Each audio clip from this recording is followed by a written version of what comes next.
Good evening and welcome back to Etown News. I'm Molly Finkin.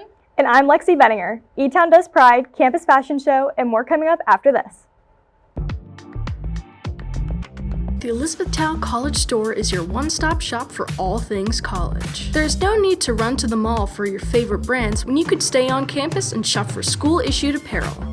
The school store has new items for every season. This includes Life is Good shirts. There's also Champion jackets, Under Armour sweatpants, and more. With a large variety of styles and sizes, there's items in the Etown College Store for everyone. Keep on the lookout for great sales on your favorite Etown College gear. You can stay updated by following their Instagram at Etown College Store.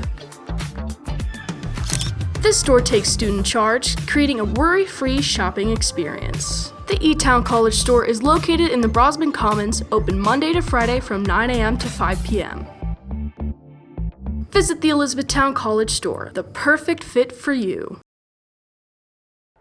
Etown is kicking off the start of Sexual Assault Awareness Month and Pride Month in a special way.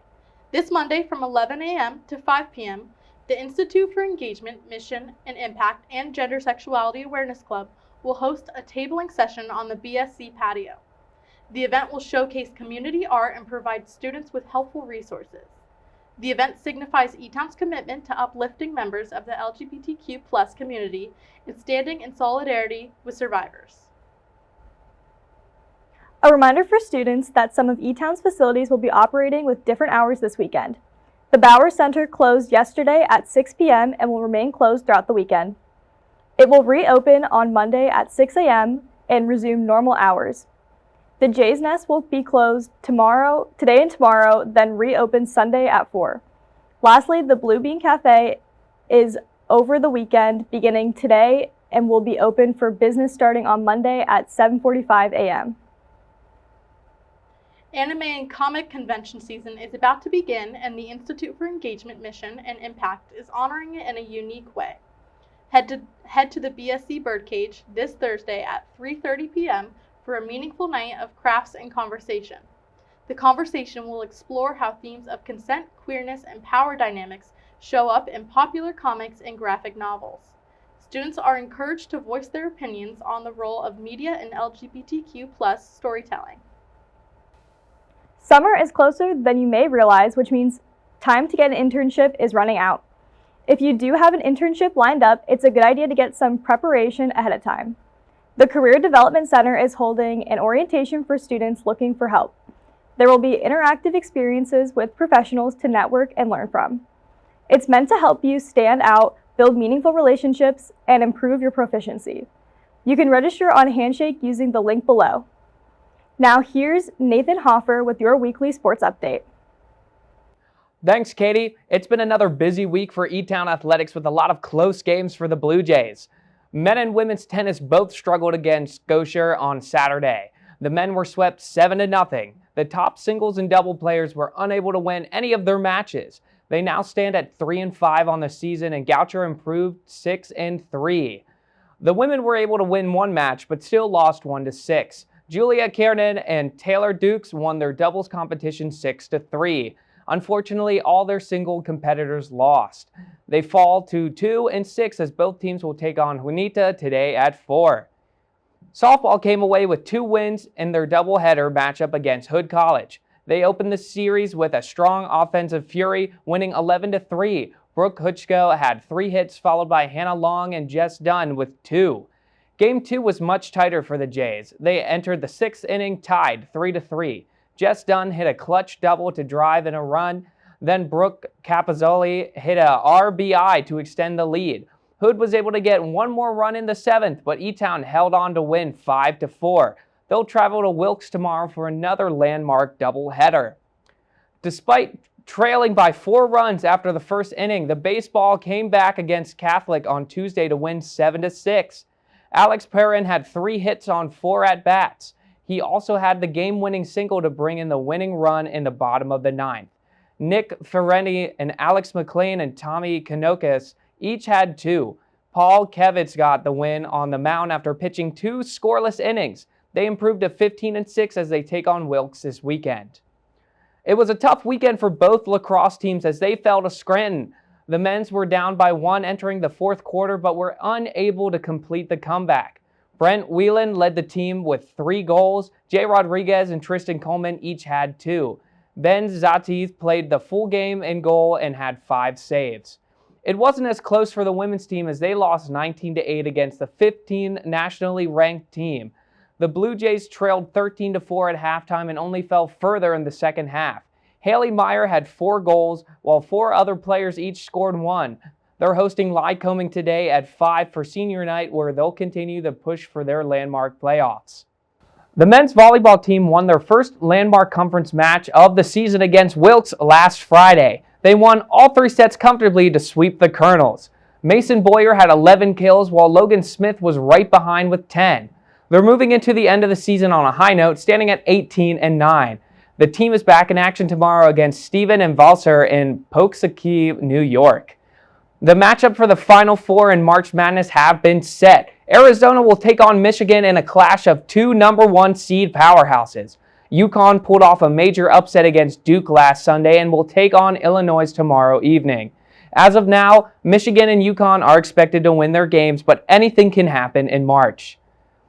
For the women's tournament, the Final Four teams remaining are UConn, South Carolina, Texas, and UCLA. UConn is expected to take home the title for the 13th time. They defeated South Carolina in the championship last year, and they'll face off in a rematch tonight at 7. That's it for sports. Now over to Jaime Gallick with the weekly weather watch. Thanks, Nathan. Good news, Jays. Spring weather is slowly making its way to the radar. Expect mild highs in the low 60s and showers in the early parts of the week. Today, Friday the 3rd, calls for rain for most of the day with a high of 48 and a low of 42. The rain will continue into Saturday, but temperatures will jump to a high of 60 and a low of 48. The rain will stick around for another day on Sunday with a high of 63 and a low of 43. Monday calls for partly cloudy weather with a high of 59 and a low of 40.